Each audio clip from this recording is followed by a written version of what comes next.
Now what I've got here is a picture I want to show you how you can get a little bit more out of the Nikon D3100 and the in-camera processing ability.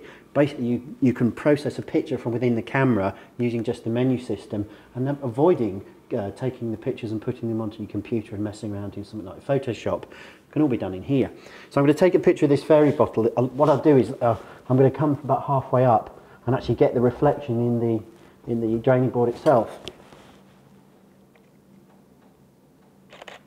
That's it, that's got the shot. So let me show you what we can do with the menu system. So what I'm going to do next is just mount the camera on the tripod just to make it a little bit easier for you to see what I'm about to do next. So with the camera now mounted on the tripod, I can show you some of the in-camera editing effects that the Nikon D3100 has. So if I find a picture here, which is the fairy shot I just took, now what you can do by pressing the OK button, this brings up the options straight away. You haven't got to fiddle through the menus. There's lots of options here. We've got active delighting, which is a way of the camera taking a little bit more control over the shadow and highlight detail in a more contrasty picture. It does it automatically for you. You've got things like you can do cropping, monochrome effects, filter effects. Probably understand more if you shot a bit of black and white and had film, but you can use different colours to enhance certain parts of the picture. Colour balances, small picture, there's a whole list of things. Fisheye effects, you can distort things, colour outline. Perspective control is for if you shot a building with a wide angle lens, and you'll notice as it goes taller it gets thinner. So you can actually cope and actually adjust that a little bit there. So that's quite a clever feature too. Miniature effect. You've seen these pictures where they've taken a high vantage point looking down, and what happens is a thin strip in the middle that's in focus and the other just bleeds off into softness. That's an automatic function.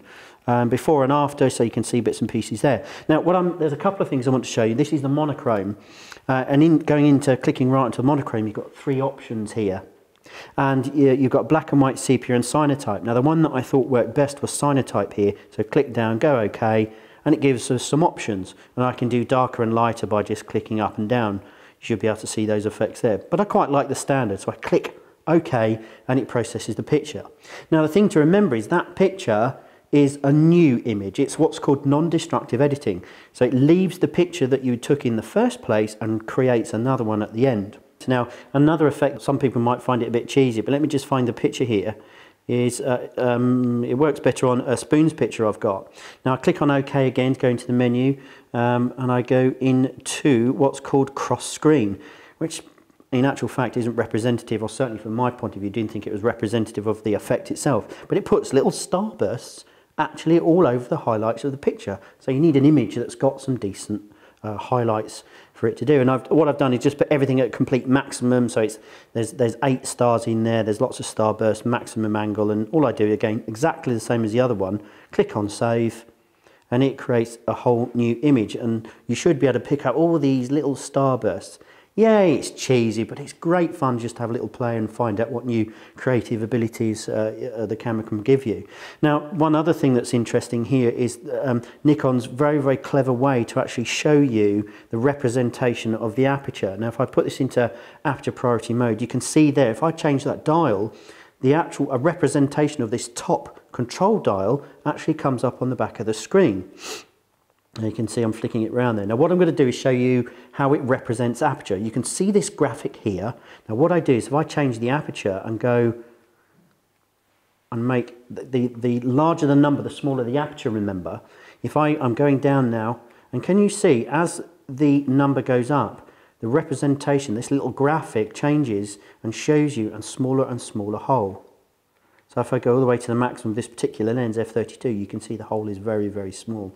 But it's a very clever and visual way for Nikon to show you what's actually happening to some of the mechanics of the camera, obviously in this case the aperture on the lens itself, and helps you understand a little bit more about your camera and the effects and some of the technicalities of it too. I've had a good long time to play with Nikon D3100, and I must admit I'm very impressed. I've owned all sorts of cameras, tend to be more professional spec, but the image quality, the general ease of use, the functionality of the camera and who it's pitched at are just perfect. I've been very impressed at the fact that they've really thought about who's going to buy this camera and why and what they're going to shoot. It's light, it's small, it's got enough features for you to pick up straight away out of the box and take really good pictures. And just a quick note on image quality.